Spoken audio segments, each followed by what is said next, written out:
नमस्कार, आप देख रहे हैं मारो राजस्थान। मैं हूं आपके साथ आयुषी गुप्ता। बुलेटिन की शुरुआत करेंगे इस वक्त की बड़ी खबर के साथ। जयपुर से बड़ी जानकारी आपको दे दे, आयकर इन्वेस्टिगेशन विंग की रेड देखने को मिली है। जेकेजे ज्वेलर्स ग्रुप से जुड़े ठिकानों पर आयकर के छापे। राजस्थान समेत 3 राज्यों में जेकेजे ज्वेलर्स के 20 ठिकानों पर छापेमारी चल रही है। आपको बता दें कि जयपुर, दिल्ली और कोलकाता में ये छापेमारी हुई है। हवाला कारोबारी में भी शामिल है जेकेजे ज्वेलर्स। आपको बता दें कि कोलकाता में कई फर्जी कंपनियों के जरिए कारोबार की आशंका जताई जा रही है। आयकर इन्वेस्टिगेशन विंग के अधिकारी अब इस पूरे मामले की जांच कर रहे हैं और आपको बता दें कि छापों में सबसे बड़ी टैक्स चोरी का खुलासा हो सकता है। तो इस वक्त की ये बड़ी जानकारी जयपुर से, और ज्यादा जानकारी के लिए संवाददाता राकेश हमारे साथ फोन लाइन पर जुड़ चुके हैं। राकेश, ये कहा जा रहा है कि कोलकाता में कई फर्जी कंपनियों के जरिए कारोबार की आशंका जताई जा रही है। फिलहाल क्या अपडेट है इस पूरे मामले में? बिल्कुल, देखिए, जिस तरीके से आयकर इन्वेस्टिगेशन विंग ने छापे की कार्रवाई से पहले जो जांच की है, तो उससे साफ पता चला है कि जेकेजे ज्वेलर्स का बहुत बड़ा कारोबार हवाला कारोबार के रूप में है। और जो कोलकाता के साथ साथ दिल्ली और अन्य शहरों में जो इन्होंने शोरूम बना रखे हैं, चूंकि राजस्थान सहित देश के बड़े ज्वेलर्स में से है, लेकिन जिस तरह के वित्तीय इनकी अनियमितताएं सामने आई हैं प्रारंभिक जांच में, और जो सोने की ज्वेलरी में जिस तरीके से जो उपभोक्ताओं के साथ अनियमितताएं की गई हैं, वित्तीय अनियमितताओं के साथ साथ कई जो और भी जांचें आयकर विभाग को मिली हैं, तो उसके आधार पर आयकर इन्वेस्टिगेशन विंग ने 3 राज्यों में छापे मारे हैं। राजस्थान के कई शहरों में छापे की कार्रवाई शुरू हुई है। जयपुर के साथ साथ जोधपुर और प्रमुख शहरों में इनका बहुत बड़ा कारोबार फैला हुआ है। चूंकि कोलकाता बेस्ड कंपनियों के आधार पर ये अपना कारोबार करते थे और ये हवाला का एक बहुत बड़ा रैकेट इन्होंने इस मामले में बनाया है। तो अभी आयकर विभाग की इन्वेस्टिगेशन विंग की टीमों ने दबिश दी है और ये जांच शुरू हुई है। निश्चित तौर पर बहुत बड़े पैमाने पर टैक्स चोरी के साथ साथ जो एक गलत कारोबार के जो सबूत भी आयकर विभाग की प्रारंभिक जांच में हाथ लगे हैं, उसकी भी बहुत बड़े लेवल पर पुष्टि होने की संभावना आयकर विभाग के अधिकारियों को है। बिल्कुल राकेश, आप इस पूरे खबर पर नजर बना करके रखिए, आगे आपसे अपडेट लेंगे। फिलहाल शुक्रिया तमाम जानकारी साझा करने के लिए। और चलिए रुक करते एक और बड़ी खबर की ओर। चुनाव प्रचार में राजस्थान के नेता जुटे हुए हैं। हरियाणा दौरे पर सतीश पूनिया और आज शाम रोहतक में बैठक लेंगे।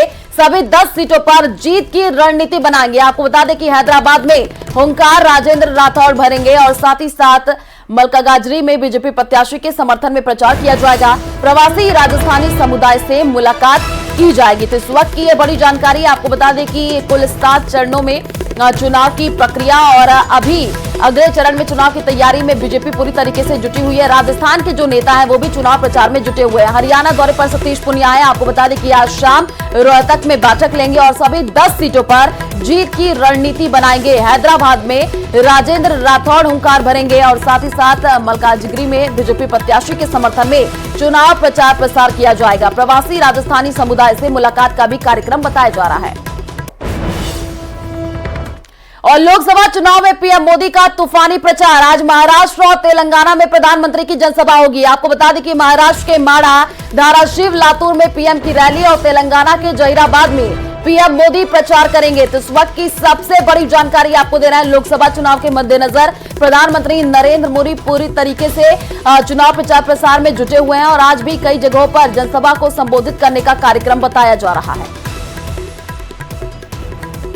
और चलिए रुक करते अगली खबर की ओर। मुख्यमंत्री भजनलाल शर्मा सोमवार को कलकत्ता के दौरे पर रहे और इस दौरान सीएम भजनलाल शर्मा ने कलकत्ता में मारवाड़ी और उद्योगपतियों के सम्मेलन में शिरकत की। सीएम भजनलाल शर्मा ने प्रवासी मारवाड़ियों से मुलाकात की है। आपको बता दें कि मारवाड़ी समाज के लोग बड़ी संख्या में कोलकाता में रहते हैं। मुझे ऐसा महसूस नहीं हो रहा है कि मैं राजस्थान से चल करके यहाँ आया।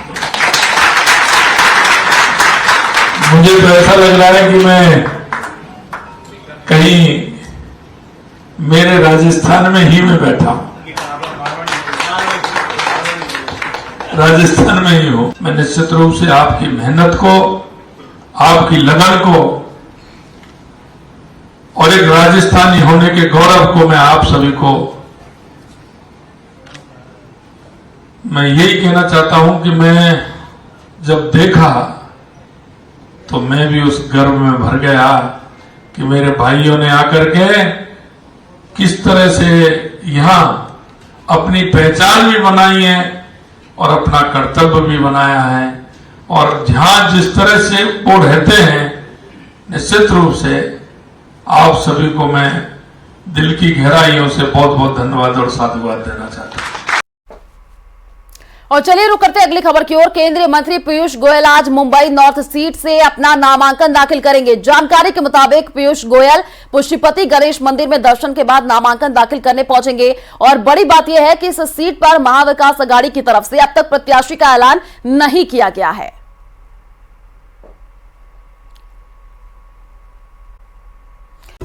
और चले रुक करते हैं अगली खबर की ओर। चीन के लिए बहुत बुरी खबर है। पाकिस्तान की तरह चीन में अर्थव्यवस्था पूरी तरीके से हिल चुकी है।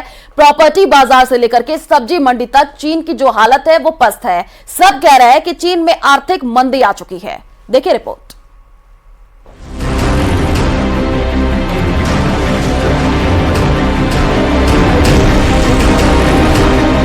ड्रैगन की अर्थव्यवस्था बुरी तरह से गिर रही है। ड्रैगन का कर्ज अब कमाई से ज्यादा हो चुका है और इसीलिए कहा जा रहा है कि चीन भयानक आर्थिक मंदी की चपेट में आने वाला है। अर्थव्यवस्था की हालत देखकर शी जिनपिंग को पसीने आ रहे हैं। किसी सवाल का जवाब दिया नहीं जा रहा है। इसीलिए जिनपिंग की सरकार ने अब अर्थव्यवस्था से जुड़े आंकड़ों को देना बंद कर दिया है।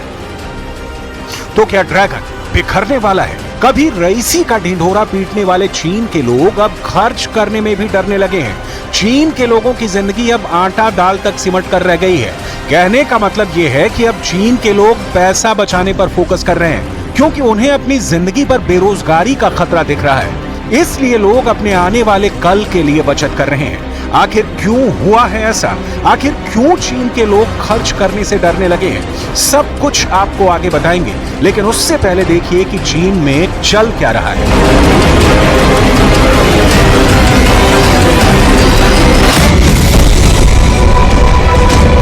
चीन का प्रॉपर्टी सेक्टर तबाह। 80 करोड़ नागरिक कर्ज में डूबे। कई बड़े बिल्डर हुए तबाह। चीन के प्रॉपर्टी बाजार में ज्यादातर चीनी लोगों ने इन्वेस्ट कर रखा था। चीन की जनता ने अपनी कुल निवेश का लगभग 70% रियल एस्टेट में इन्वेस्ट कर रखा था। लेकिन अब हालात ऐसे हो गए हैं कि लोगों ने अपनी ईएमआई भी चुकानी बंद कर दी है। बिल्डर्स ने सरकार के आगे सरेंडर कर दिया है और शी जिनपिंग को कुछ सूझ नहीं रहा कि क्या करें, क्या ना करें।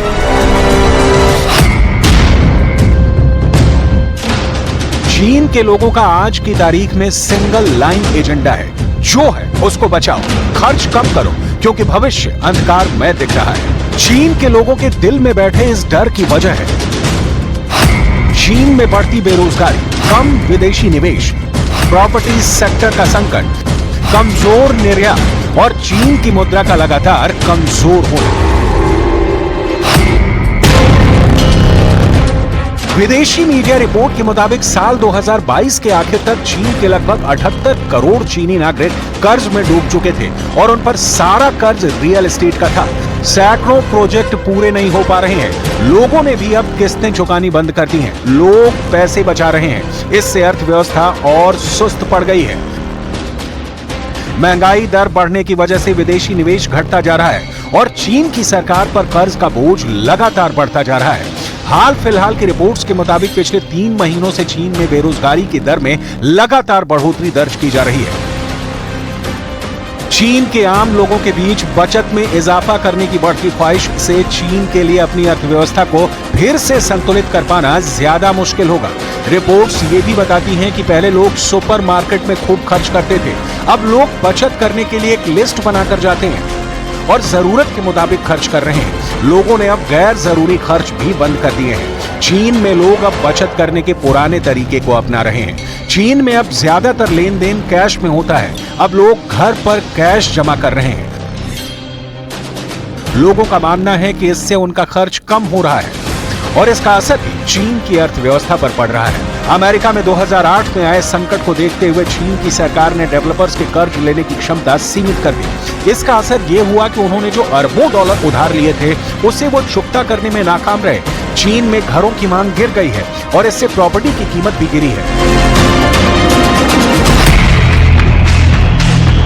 यही वजह है कि चीन के प्रॉपर्टी मालिक पिछले 3 साल में पहले से और गरीब हो गए हैं। वेल्थ मैनेजमेंट फर्म नेटिक्स की एक रिपोर्ट के मुताबिक चीन में अभी हाल तक स्टॉक मार्केट में निवेश करना या कम ब्याज दरों पर किसी बैंक खाते में पैसे रखने से बेहतर प्रॉपर्टी में निवेश करना था।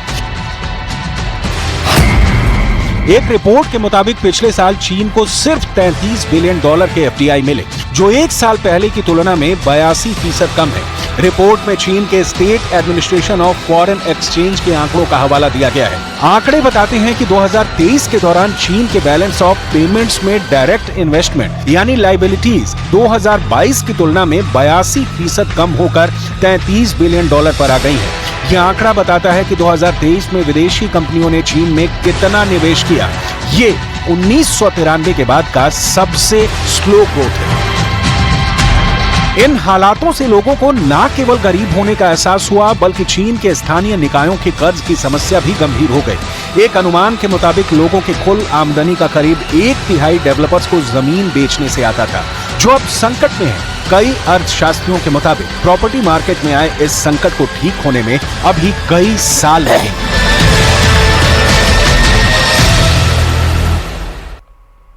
और जयपुर से बड़ी खबर सामने आ रही है। ऑर्गन ट्रांसप्लांट के लिए फर्जी एनओसी देने का यह पूरा मामला है और 3 मई तक रिमांड पर गौरव सिंह, विनोद सिंह और गिरिराज शर्मा। आपको बता दें कि गांधीनगर एसीपी अब इस पूरे मामले की जांच कर रही है और अब 3 महीने में करीब 45 बांग्लादेशियों की किडनी ट्रांसप्लांट हुई है। जयपुर में नामी हॉस्पिटलों में बांग्लादेशी नागरिकों की किडनी ट्रांसप्लांट हुई है। दलालों के भरोसे एनओसी जारी करके किडनी ट्रांसप्लांट की गई। विदेशी नागरिकों के केसों में डोनर और रिसीवर के बीच ब्लड रिलेशन नहीं था। एसएमएस हॉस्पिटल के ऑर्गन ट्रांसप्लांट विभाग का एएओ गौरव सिंह है, विनोद सिंह और गिरिराज शर्मा है। फोर्टिस हॉस्पिटल के organ transplant coordinator Jaipur commissionerate police ने प्रोडक्शन वारंट पर लेकर के रिमांड ली थी। तो इस वक्त की ये बड़ी जानकारी जयपुर से जो निकल करके सामने आ रही है वो हम आपको बता रहे हैं। आपको बता दें कि ऑर्गन ट्रांसप्लांट में फर्जी एनओसी का ये पूरा मामला है और उसमें बड़ी अपडेट निकल करके सामने आ रही है। अब जांच पड़ताल और भी ज्यादा तेज कर दी गई है। एसएमएस हॉस्पिटल के ऑर्गन ट्रांसप्लांट विभाग का एएओ है विनोद और गिरिराज। अब इस पूरे मामले की जो है जांच और भी ज्यादा तेज बढ़ा दी गई है। ज्यादा जानकारी के लिए संवाददाता विष्णु हमारे साथ फोन लाइन पर जुड़ चुका है। विष्णु, जैसे जैसे इस पूरे मामले की जांच पड़ताल आगे बढ़ रही है, एक से बढ़कर के एक खुलासे हो रहे हैं, फिलहाल क्या जानकारी अब इस पूरे मामले में? देखिए, बिल्कुल जो इस पूरे ऑर्गन ट्रांसप्लांट की फर्जी एनओसी जारी देने के मामले में जांच आगे बढ़ रही है और खुलासे हो रहे हैं। वहीं पर जयपुर कमिश्नरेट ने अब इस पूरे मामले की जांच कर दी, चूंकि इसके पहले एसीबी इस पूरे मामले की जांच कर रही थी और अब एसीबी के बाद में जो 3 आरोपी एसीबी ने गिरफ्तार किए थे, जो कि एसएमएस हॉस्पिटल के एएओ गौरव सिंह, उसके अलावा गिरिराज शर्मा जो कि कोऑर्डिनेटर है ट्रांसप्लांट डिपार्टमेंट एक निजी हॉस्पिटल का, और वहीं पर विनोद सिंह, इन तीनों को जयपुर कमिश्नरेट की पुलिस ने एक मुकदमे में गिरफ्तार किया। उनको सबसे पहले 2 दिन के रिमांड पर लिया, उसके बाद में कल वापस से तीनों आरोपियों को कोर्ट में पेश करके 3 मई तक का रिमांड लिया गया। और प्रारंभिक पूछताछ में ये सामने आया कि जयपुर के नामी हॉस्पिटल में बांग्लादेशी नागरिकों को लाकर के करीब 45 बांग्लादेशी नागरिकों के किडनी जो ट्रांसप्लांट है यहाँ पर किए गए थे और ये सभी दलालों के मार्फत फर्जी एनओसी जारी करके ये जो किडनी ट्रांसप्लांट है वो करवाए गए हैं। फिलहाल पूरे मामले की जांच जो है वो गांधीनगर एसीपी गोपाल सिंह ढाका कर रहे हैं और आने वाले वक्त में हो सकता है कि गुरुग्राम पुलिस भी इन तीनों आरोपियों से यहाँ जयपुर आकर के पूछताछ करे, उनसे गहनता से अनुसंधान करके कई साक्ष्य जुटाए। जी बिल्कुल विष्णु, और लगातार इस पूरे मामले में पूछताछ भी चल रही है। अभी क्या कुछ और अपडेट है विष्णु कि आने वाले दिनों में कई और बड़े खुलासे हो सकते हैं, कई और नाम भी सामने आ सकते हैं इस पूरे मामले में? देखिए, इस पूरे मामले में एक बड़ी अपडेट ये है कि चूंकि गुरुग्राम में ये किडनी जो ऑर्गन ट्रांसप्लांट का मामला भी वहां पे भी खुलासा हुआ था, तो ऐसे में गुरुग्राम में एक आईपीएस के मतलब मॉनिटरिंग में एसआईटी का गठन किया गया है।